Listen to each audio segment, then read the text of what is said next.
Bom dia, boa tarde, boa noite. Sejam muito bem-vindos a mais um vídeo. Eu sou o Sr. Veríssimo e vamos falar do episódio 3 de Sinais do Outro Lado, que é, de novo, meu episódio favorito até agora. Um episódio com muita coisa pra analisar, muita coisa pra ver e de longe, o episódio mais emocionante, no sentido bom e no sentido ruim da coisa até agora. A gente vê cada vez mais os personagens se desenvolvendo e cada vez mais a temporada pegando um tom bem aterrorizante, bem medonho, assim. Teve algumas cenas nesse episódio que me deixaram com bastante cagaço. Bastante cagaço, assim. Então foi um episódio muito legal. Só que vamos começar falando da parte que eu menos gostei do episódio, que foi a luta. O episódio foi ficando, na minha opinião, cada vez melhor. Começou ali com a luta meio... tipo, eu gostei, só que teve alguns problemas que eu vou falar agora. E aí depois a investigação ali legalzinha e tal. E aí eles têm umas cenas divertidas. E aí quando eles chegam na granja de novo, aí o negócio engata. Que, meus amigos, foi uma doideira ali quando eles chegaram na granja. Mas depois tem ali também o negócio com o memoflígico, né? Tudo muito doido, muito bom. Mas antes, vamos falar dessa luta contra o Fumo, o Boca de Mangueira. Que eu falei que eu tinha alguns problemas com essa luta. E assim... Por favor, tá? Talvez o que eu vá falar agora seja uma reclamação muito de nerdola, chato, insuportável, rato de sistema, sei lá. Mas os combates em Sinais do Outro Lado estão me incomodando. No primeiro combate isso aconteceu e eu, tipo, beleza, é o primeiro combate. Mas agora já estamos no segundo combate e aconteceu de novo e foi pior do que no primeiro. E eu, tipo assim, eu fiquei meio, tipo, no primeiro aconteceu, mas eu nem lembrei de comentar porque não foi tanto. Mas nesse aconteceu de novo e pelo que eu tô vendo vai acontecer direto. Então é algo que eu vou ter que falar. Eu não sei, talvez o Cellbit esteja deixando esse ponto da gameplay dos combates ser um pouco sacrificado, mas tem muita regra do livro sendo quebrada no meio dessas lutas. E isso me incomoda porque eu adoro as lutas. São, assim, uma das minhas partes favoritas dos episódios são as lutas. E o tempo todo estão quebrando as regras do combate no meio das lutas de Sinais do Outro Lado. Pra começar, tá? Logo de cara, não teve teste de presença perturbadora contra esse bicho. O Fumo não teve presença perturbadora. E a gente sabe, é o dano, pra quem não sabe, né? Presença perturbadora é o dano de sanidade que todo mundo tem que tomar quando vê uma criatura paranormal. Toda criatura paranormal tem presença perturbadora, que é um dano de sanidade que todo santo agente tem que tomar toda vez que vê um bicho paranormal. A única vez que você não pode, que você não toma dano de presença perturbadora, é quando você é Nex muito alto, tipo, quando você é um agente com muita experiência e enfrenta um bicho barrela em comparação a você, tá ligado? Nesses cenários, aí você não toma presença perturbadora, mas aqui definitivamente não é o caso. Esse bicho não era tão fraco assim, ele deixou o Lírio morrendo, afinal de contas, então... Ele não era tão fraco a ponto dos agentes não tomarem a presença perturbadora. E até o Interflorado, né? O Parasita, que é mais fraco que esse bicho, eles tomaram a presença perturbadora. Então eu não sei se o Cellbit esqueceu, não sei se aconteceu em off. Mas aí não faz sentido ter acontecido em off, porque eles não encontraram o bicho logo de cara. Enfim, fiquei incomodado com isso. Talvez tenha acontecido em off, mas esse não é nem o primeiro dos problemas. Não é nem o que mais me incomodou, assim, nem de longe. Primeira coisa, tá? O Xande tá usando tela de ruído errado. O jeito como o ritual tela de ruído funciona é: você ou ganha pontos de vida temporários ou usa como reação para ganhar resistência ao dano. Então, ou você usa, tipo, ganha 30 pontos de vida temporário, 60 pontos de vida temporário, ou no meio da sua reação você gasta pra diminuir 15 do dano ou 30 do dano. O Xande, né, tá usando os dois. Então ele tá usando como reação para absorver 15 de dano e tá ganhando os 30 pontos de vida temporário. Não é assim que o ritual funciona. Ou é um, ou é outro. É a segunda vez que isso acontece e o Cellbit não corrige ele. Provavelmente porque o Cellbit não dá pro Cellbit perceber tudo que tá acontecendo na mesa o tempo todo. Mas assim, ele tem acesso à vida dos players, né? Porque ele fala pro... Né, no primeiro episódio ou no segundo, não lembro, ele fala pro Gary abaixar a vida dele quando quando o Lírio toma dano, ele fala pra mudar na ficha porque ele não mudou. Então ele viu que ele não mudou, então ele sabe, né? Ele tá de olho na vida dos players, então... Enfim, ele não viu isso pela segunda vez, né? Então, assim, tem esse erro de utilização do ritual por parte do Xande, mas não para nem por aí também. Outra coisa, tá? Além disso, mesmo que o Xande estivesse usando certo tela de ruído, os 30 pontos de vida temporários é só contra balístico, corte e perfuração, acho. Sei lá, são 3 resistências só. Balístico, corte, impacto e perfuração. São os 4 tipos de dano que o tela de ruído tanca. com PV temporário. O Xande tomou dano de ácido e descontou dos pontos de vida totais dele, contando com os temporários, e ele não devia fazer isso, porque o dano de ácido não tira dos pontos né? Dano de ácido passa pelos pontos temporários do tela de ruído. E eu não sei, outra coisa também, eu não sei se é impressão minha ou uma esquiva tá contando pros 2 ataques da criatura. Tipo, a criatura já tá dando 2 ataques e essa esquiva tá contando pros 2, é isso? Não é assim também, tipo, a esquiva conta pra um só, é só pra um dos ataques. Mas isso eu posso estar errado, talvez o Cellbit esteja fazendo a subtração do reflexo na hora de dar o segundo ataque, mas sei lá, acho improvável. Tá, e isso é só coisas que o Xande tá fazendo errado, que ele não podia fazer. Agora, uma coisa que o Cellbit falou que eu fiquei sem entender genuinamente, assim. Quando o bicho ataca o Lírio com um ataque lá de energia, o Cellbit fala que não dá pra bloquear dano de energia. Sendo que não, dá pra bloquear dano de energia. É completamente possível. Quando você bloqueia um dano, quando você escolhe a reação bloquear, você bloqueia todo tipo de dano. Todo tipo de dano. Não existe exceção. Não existe dano não bloqueável quando você usa sua reação pra bloquear. Esse é o propósito de bloquear. Tipo, entendeu? Você ganha 10 de resistência, no caso do Lírio, porque ele tem 10 de fortitude, contra todos os danos. Não é por ser de energia que ele não tem essa resistência. Tipo, não existe nada no livro de regras falando sobre isso. Outra coisa que tá prejudicando o Lírio, isso é pro Lírio que tá prejudicando ele, que ele não tá levando em consideração. Quando ele bloqueia, ele é tropa de choque, ele soma o vigor dele na resistência a dano. Então, o bloqueio dele não é 10, que é a fortitude. O bloqueio dele é 13, que é 10 mais o vigor, que é 3. Então, ele resiste a 13 pontos de dano, não a 10, que nem ele tava fazendo nesse episódio. E, mano, deve ter outras coisas aí que estão sendo feitas erradas. Eu lembro que muita coisa aconteceu errado nessa luta que eu pensei na hora e fiquei incomodado. Só que assim, eu vou parar de ser um nerdola insuportável, chato e implicar com coisinha, mas é que, porra, eu prezo tanto pelas lutas, eu acho tão legal e me incomoda ver coisas inconsistentes, assim, tipo... A não ser que o sistema tenha mudado e não falaram pra gente, mas, tipo, pô, me incomoda essas inconsistências. Tipo, desculpa, é uma parte que eu gosto no RPG e que eu tô vendo sendo feita errada e eu queria que ficasse certo, então eu tenho que falar. Eu não vi ninguém falando sobre isso, não tem ninguém falando sobre isso. Eu não sei se eu tô ficando maluco, se eu vou postar isso e eu tô completamente errado nos primeiros 10 minutos do vídeo, aí eu falando bosta, mas, mano, sei lá, na minha cabeça tá sendo feito errado, literalmente. E eu sei que o Guache vai ouvir isso, Guache. Eu não estou te dizendo que você é burro, que você não sabe jogar, é só que é uma coisa que eu percebi, tá? Os nerdolas, é só pra representar os nerdolas de sistema, de plantão, que eu tenho certeza que existem eles por aí, eles estão incomodados com isso também. Enfim, eu não sou onisciente do sistema de ordem, eu não entendo tudo, então eu posso ter falado alguma coisa errada, me corrijam aí se eu tiver falado alguma coisa errada, por favor. Tá, continuando agora no episódio, depois dessa parte chata de eu reclamando. Continuando, a gente tem a parte do acampamento, onde logo depois de eles enfrentarem ali o bicho, né, o Lírio entra em morrendo, né, e eu achei muito legal ali a forma como o Gary interpreta ali o Lírio morrendo. Eu tô gostando cada vez mais do Lírio, de verdade, assim, quanto mais o tempo passa. Nesse episódio ele teve uns momentos bem grandes, assim, eu achei. Mais pra frente, ele espancando o doppelganger do Adágio é uma cena muito boa. E agora nesse comecinho, quando ele entra morrendo ali, ele faz uma cena bem legal na mente do Lírio também. Eu gostei, tô gostando muito do Lírio. E aí tem, né, o Guizo tá ali vendo a situação. Inclusive eu gostei muito do Guizo nessa luta. Nossa, o Guizo, pô... O Guizo é muito, cara, o Phelps é muito criativo com as coisas que o Guizo faz, a forma como ele usa os rituais, sério. Eu nunca vi um player usando o ritual tão criativamente no sentido visual mesmo, como o Phelps usa com o Guizo, velho. É tipo, pô, ele pisando no fumo na mente dele, ele usando os anéis de conhecimento pra fazer os negócios de conhecimento, depois, né, mais pra frente a ligação telepática, né, o Rajada Mental, não é Rajada Mental, o nome do ritual, esqueci agora o ritual que ele usa com a Dara pra conversar com ela telepaticamente.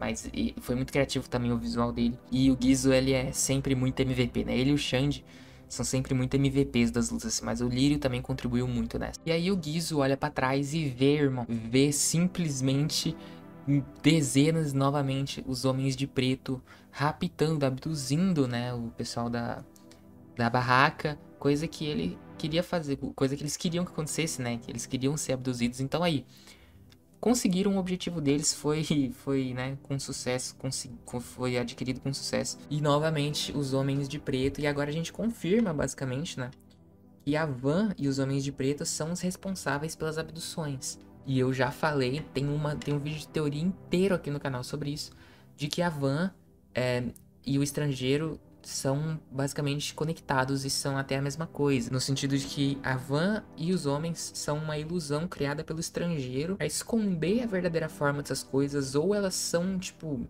elas têm conexão direta com o estrangeiro, entendeu? Isso é uma coisa que eu falo já há um tempo e vem se confirmando cada vez mais, de o estrangeiro tá abduzindo todo mundo e ele disfarça, né, como uma van pra ficar mais fácil de...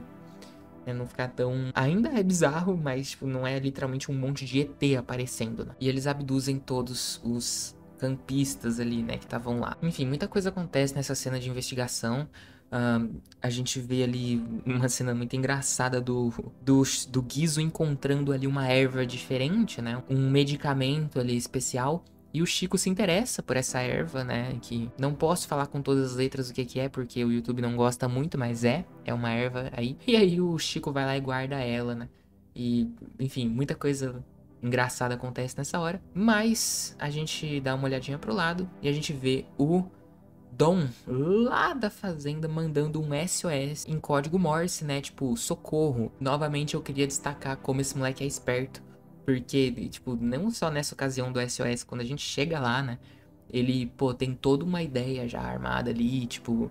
E ele saca o que os players estão fazendo na hora, ele oferece, né, uma rota de fuga, de entrada melhor e distrai o adágio fake, né? Pô, o Dom é zica, eu adoro ele. Ele manda muito bem mesmo, assim. Mas outra coisa acontece nesse meio tempo, mais ou menos, que é que a Dara fica sozinha na van e ela decide ouvir o rádio, né?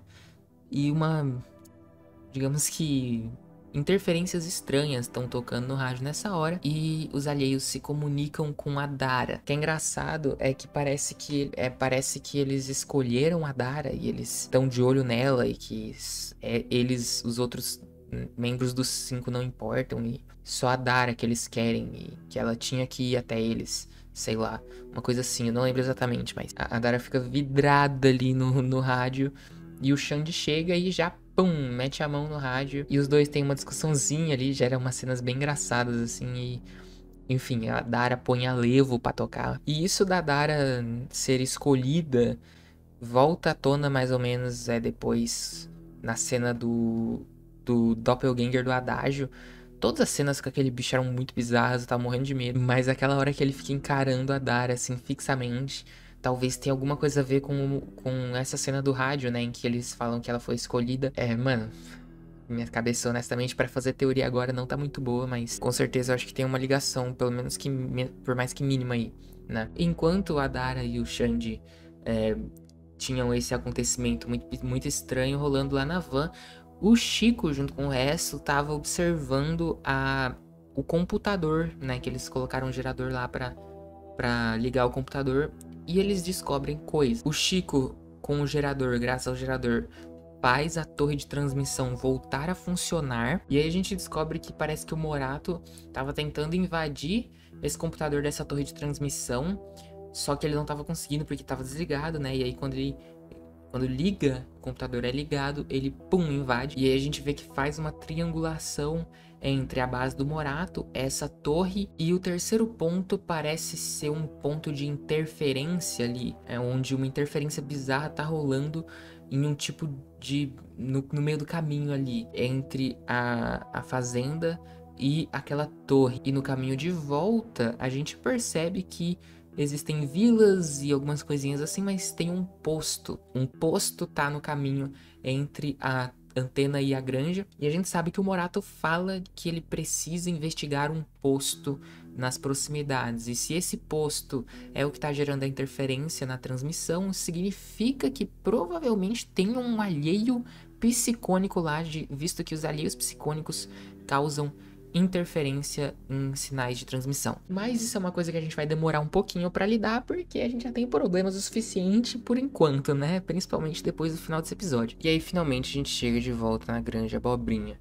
E a parte mais da hora do episódio começa, que é do meio pra frente, né? Onde primeiro a gente vê a cova do Adágio ali que foi aberta e o corpo não tá mais lá. E aí eu já tive flashbacks, né? Imagina, todos nós tivemos flashbacks de desconjuração. Não foi legal, não gosto de lembrar dessa época onde a gente sofreu tanto com essas tumbas abertas, túmulos abertos, e agora isso voltou. Mas dessa vez foi até muito pior do que foi em Desconjuração, porque o Adágio se tornou ali um doppelganger. Na verdade, o Adágio não aconteceu nada com ele, ele continua morto, né? Mas um alien, um alheio se tornou em um doppelganger do Adágio. Essa cena deu um medo, mano. Sério, eu fiquei com muito medo de todas as cenas envolvendo o doppelganger do Adágio. A cara dele, a expressão, a forma como ele falava. O Sebush interpretou muito bem ele, né? E eu me pergunto exatamente o que era esse bicho. Porque o Morato não chega a citar um doppelganger especificamente. Pra essa criatura que a gente encontra, o Morato não cita ela, né? É como se fosse uma mini versão de um alheio menor. E, tipo, pelo que eu tô vendo, parece que existem pessoas que estão sendo abduzidas e levadas pra algum lugar. Tem pessoas que estão sendo substituídas. Porque, tipo, o Adágio não ia ser abduzido, tá ligado? Ele foi parasitado e foi substituído. O Gerson foi abduzido, por exemplo. Foi levado pra algum lugar pra acontecer alguma coisa com ele lá. Tem coisas diferentes acontecendo com pessoas diferentes que estão resultando em coisas diferentes também. Aí foi muito legal ver a equipe tentando bolar soluções pra tentar fazer isso sem matar a versão falsa do Adágio, né? Estão tentando ali enganar ele, entrando furtivamente na casa. E o Dom entrega pra gente ali quando a gente encontra com ele de novo, né? O Donisvaldo entrega o cartão do Morato, né? Que precisava. Inclusive nessa hora, né? Eu até esqueci. O Donisvaldo confirma que foi ele que entrou na casa da árvore. Então aí uma teoria que eu acertei, mas eu não acertei 100%, né? Mas enfim, acertei 50% da teoria. E ali o Donisvaldo entrega pra gente o cartão do Morato. E a gente acessa o PC dele na casa da árvore e descobre que ele escondeu mensagens em vários dos filmes, né? As outras fitas dele, ele escondeu nos filmes, né? No meio dos filmes da família. A gente reúne todos esses filmes, não chega a ouvir ainda, né? As fitas. Nesse exato momento, enquanto alguns dos protagonistas lidam com o bicho do Adágio, outros tentam se comunicar com o alheio psicônico que estava sondando ali a casa naquele momento. E é exatamente isso que acontece. O Lírio vai lá e esmerilha o bicho do Adágio, né? O doppelganger do Adágio. E é uma cena bem legal, inclusive eu gostei da interpretação do Gary nesse momento. Achei que ele mandou muito bem. Eu gostei muito de como eles lidaram com todo esse encontro, assim, né? O Guizo tentando ir furtivo, assim, e não dando muito certo. Aí o Lírio fazendo uma distração enquanto o Guizo pegava os filmes. E aí foi uma cena muito divertida de assistir pra mim. E adicionava um tom, né? Adicionou um tom muito caótico. O negócio na Casa da Árvore estar acontecendo ao mesmo tempo, né? Que é o Chico conversando ali com o Memoflígico pelo terminal. E o Memoflígico tenta ali enganar o Chico, falando que é o Morato, falando que é o Wojtek. Mas o Chico percebe e começa a tentar enganar o bicho.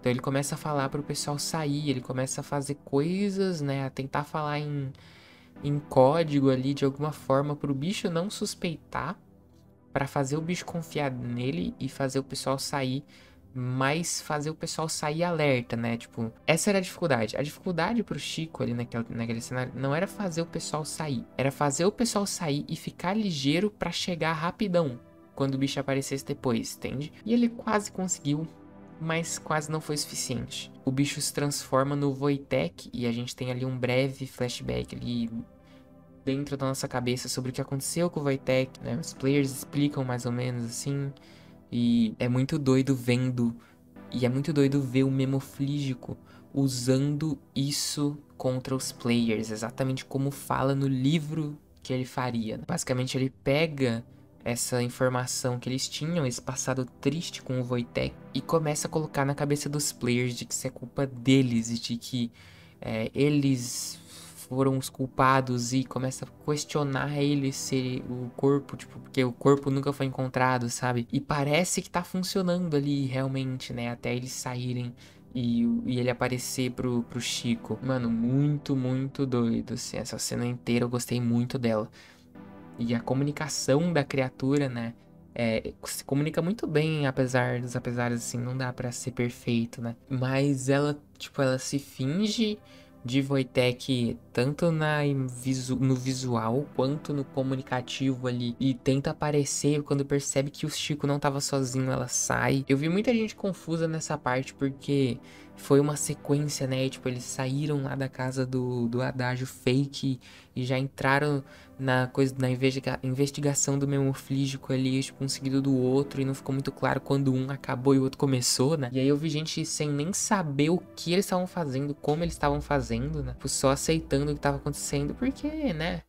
Realmente, assim, eles começaram, né? Eles deduziram que era o memoflígico por causa do negócio de horário específico e fazia sentido, né? A gente já imaginava que era o memoflígico ali desde o episódio 1, basicamente. E aí, por causa dessas dúvidas, o Chico e a Dara começaram a traduzir o alfabeto do memoflígico para as coisas que estavam no terminal. Eles usaram a cifra e conseguiram ali um texto que fez sentido e já, pum, encaixaram que era o memoflígico ali presente. E aí, enfim, o memoflígico aparece, deixa o Chico enlouquecendo. E no próximo episódio, a gente tem 3 rodadas no começo pra salvar o Chico dessa condição. E eu vou dar uma notícia pra vocês. Não tem como, tá? Tipo, já vão aceitando aí que o Chico foi de berço nessa cena. Pelo menos a sanidade dele. Porque a van é muito longe da casa da árvore. Deixa eu contar pra vocês. É muito longe da casa da árvore. E o Chico já zerou a sanidade, mas nada impede o monstro de continuar atacando o Chico, que provavelmente é o que vai acontecer. Eu tô com muito, muito medo do próximo episódio, chat. Porque, na minha opinião, tá? Eu, como espectador, que vendo a distância da casa da árvore até a van, considerando que tem que escalar e tem que correr toda essa distância, eu acho que 3 rodadas é tipo o tempo deles chegarem no máximo até aquela região, tipo, quase no caminho da porta secreta ali, tipo, no meio da casa da árvore, mais ou menos. No máximo, em 3 rodadas, no máximo. Talvez dê pra entrar na sala, mas mesmo assim o Chico você precisa gastar uma ação ainda pra tirar ele desse enlouquecendo. E no caminho tem um bicho, um dos bem feios e bem grandes. E como a casa da árvore é apertadinha, a gente precisa passar por ele pra alcançar o Chico. Assim, família, o nosso querido salsicha pequenininho das bugiganga vai de arrasta pra cima, vai de comes e bebes, vai de Morato e Wojtek, vai de nós 3 pra sempre, e ele vai, mano. O Chico vai. Eu legitimamente, a não ser que o Selbit seja muito bonzinho, eu legitimamente acho que não dá tempo mesmo, tipo, não tenho que eles, tipo, pelos meus cálculos, assim, sabe, do que eu observo da distância no mapa entre a van e a casa na árvore, não dá tempo, gente, simplesmente, assim, não existe tempo. E mesmo se existir, tipo, é uma fração muito pequena. E outra, tá? Isso é considerando que o bicho vai ficar parado enquanto eles estão indo pra lá, né? Esperando os 5 chegarem e salvar o Chico sem fazer nada com o Chico no processo. Que a gente sabe que não vai acontecer. O bicho vai continuar esmerilhando o Chico ali, talvez agora como ele já zerou a sanidade na vida. E aí tirar o Chico de enlouquecendo e de morrendo não vai rolar, né? Ele vai só de berço mesmo. E eu tenho uma notícia pra vocês, né? Se o Chico entrar em morrendo enquanto tá enlouquecendo, ele morre. Ele simplesmente vai de berço na hora. Então o bicho não pode atacar o Chico, ponto. Não pode. E o Chico tem que ser salvo em 3 rodadas, o que na minha opinião é inviável, impossível. Então eu acho que ele tá morto. Eu tenho 95% de certeza que ele tá morto. Tem que rolar um milagre dos céus. O Selbit tem que tá com muita vontade de deixar o Chico vivo pra ele não morrer. É aquilo, mano. Eles foram... Eles lidaram, né? O Chico especialmente até lidou com essa situação muito, tipo, eu senti que ele não se preocupou tanto com o memoflígico, visto que ficou, tipo, o Morato deixou claro que esse bicho era perigoso, mano, que, tipo assim, não podia levar ele de qualquer jeito. E o Chico até tentou, né? Tipo, gente, lê o guia, né? Tenta entender o que eu tô fazendo aqui. E o pessoal, tipo, não tentou entender exatamente. Tipo, a Dara entendeu, só que ela não foi vocal o suficiente pra fazer o Xande entender, fazer o Lírio entender. E eles foram pra van, sendo que, tipo, era só ter ficado embaixinho, ali pertinho na casa da árvore, né? Se eles tivessem ficado ali mais próximo da casa da árvore, eles poderiam ter uma chance maior. Mas do jeito que ficou, eu sinto lhe informar, Luizão, mas a maldição do terceiro episódio te pegou de novo, irmão. Não tenho o que fazer. Tudo bem que o Chico não morreu no terceiro episódio, mas basicamente, tipo, vai ser só alguns minutos de diferença dentro da história de qualquer jeito. Veríssimo, você tá sendo muito pessimista. É o que eu acho, gente, assim. Se eu fosse o mestre, por exemplo, nesse cenário, o Chico teria morrido na minha mão. Porque eles foram descuidados demais. O Chico, quando viu o bicho na casa da árvore, não tentou se comunicar com a equipe pra mandar eles chegarem mais perto e vir, né? Ele só continuou ali como se nada tivesse acontecendo. E é isso, é uma pena. Não queria que o Chico morresse, mas eu acho que é inevitável nesse ponto. E você, o que você acha? Deixa aí nos comentários, certo? Obrigado por assistir até aqui. Se inscreve, dá um like, comenta, mano, me segue no Twitter, @fanordem, entra no meu Discord aí do outro lado, o link tá na descrição. E eu vejo vocês na próxima. Tchau!